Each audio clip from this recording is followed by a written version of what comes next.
You stay on the line. We need to go back to our photographer colleague, Terry. Terry, can you hear us? No, Terry can't hear us. I need to press this button here, and I think if I do that, I think Terry will be able to hear us. Hello, Terry.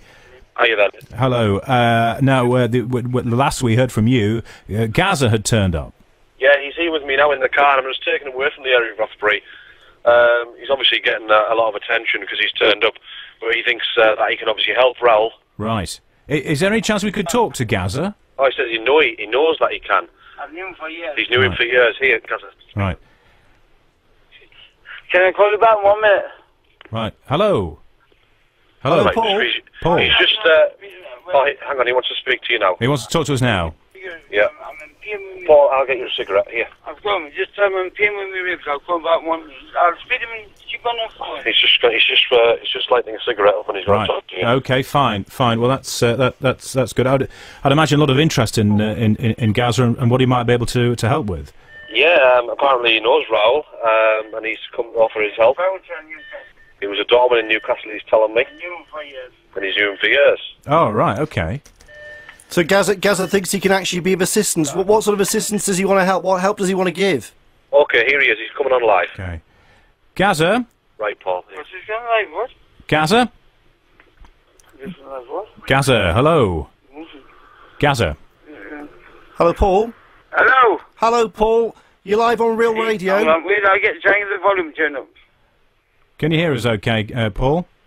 Yeah, hang on. There you go. Right. Hello, Paul. Yeah, hello. Paul, good evening. You're live on Real Radio. I just wonder, tell us about Raoul Moat, the Raoul Moat you know. Raoul Moat, I knew him years ago. He used to be a bouncer in Newcastle. I've knew him a lot of years since I was a young kid when I played for Newcastle. He was like a gentleman. Someone must have wound him up or done something, right? And all of a sudden I've just listened to the radio, right? I mean, on TV news. Yeah. Obviously he's killed someone and he's shot two, right? And well, yeah, it doesn't matter. He's killed someone, which is not nice, really. Obviously he must have been on drugs. And he shot two people, right? Now, I've heard on the news that obviously the drugs must have worn off. Now he's willing to give in. Right? Oh, yeah. You have to point out that... the police got a hold of him. Hear me out. The police have got a hold of him, right? He's a lovely bloke. I know that. So, at the end of the day, I think he's frightened in case... he'll put his gun down. I know for a fact he will. He'll put his gun down, but I think he's scared in case the police shoot him and kill him. The drugs have worn off. All he wants to do is surrender. And at the end of the day, when he shoots someone, I think, and kill someone and shoot two others, you may get what, 12 days, 12 years. Paul, we don't know about that exactly, but just tell us, what would you say?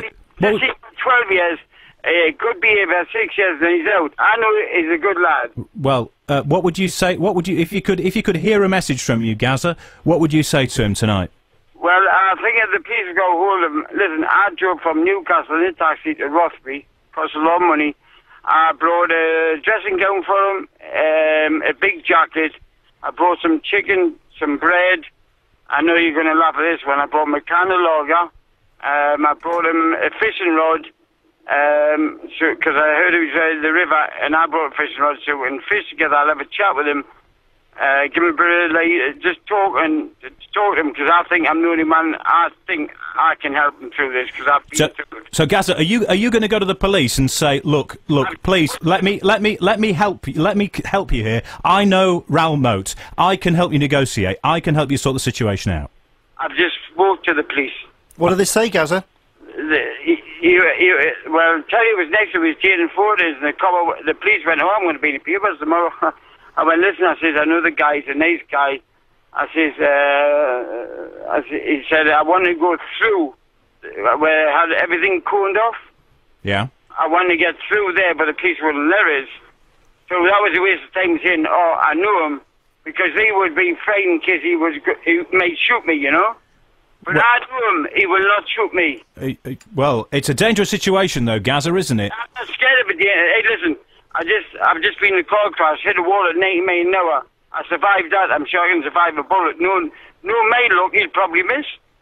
So what you're saying is you want to go in there, you want to help negotiate. I'm trying to find out where he is, where the police know him. I've got a jacket, I've got a dressing gown, I've got some chicken, I've got some bread, I've got a can of lager, I've got a fishing rod.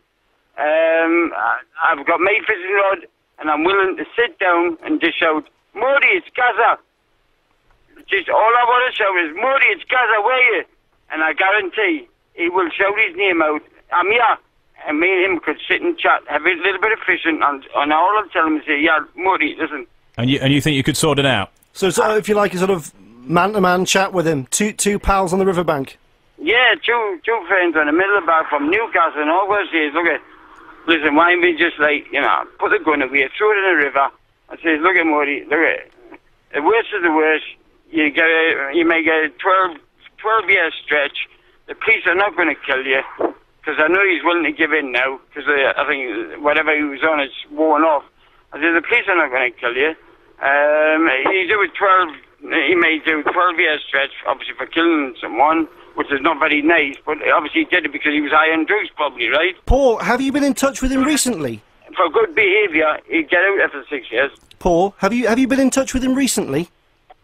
Have I been no, because I've been in hospital with that car crash. When did you last talk to him? Well, I seen him, I spoke to him about a year and a half ago when he was in Newcastle. And when you spoke to him then, how was he? How was he? Sounds a bill. No wrong with him. Gazza, thank you very much for being with us tonight. And he's a bouncer, he's a good lad, he's a hard guy, non-fine, he's a gentleman. But it's not nice when your ex-girlfriend, well, his girlfriend ran off with another guy. Gazza, anyone. Gazza, thank you very much for talking to us. We wish you well in your efforts to try to bring the situation to a peaceful resolution. Do me a favour, do wish me well. Do wish Modi well. He'll be all right. Well, I think you've done that already. Right. Modi, I'll look for him, and I'll tell you what, I won't give in. I went from Newcastle all the way to Rothbury, and I'm going to stay in a bed and breakfast and see if I can find him. And I'll tell you what, he's the only one I think I can talk to him. And I ain't scared. Paul Gascoigne, many thanks for joining us on Real Radio tonight. We appreciate it. Thank you very much, and do us a favour. Go on. Send a cheque through the post. Only joking. Gazza, thank you for being with us tonight. You're listening to Real Radio on a Friday evening, and the time is just after 10 o'clock. Real Radio. Breaking news. Well, it is just after 10 o'clock. I'm Trina O'Driscoll. We're bringing you a special programme here on Real Radio this evening after the breaking news we've had over the last...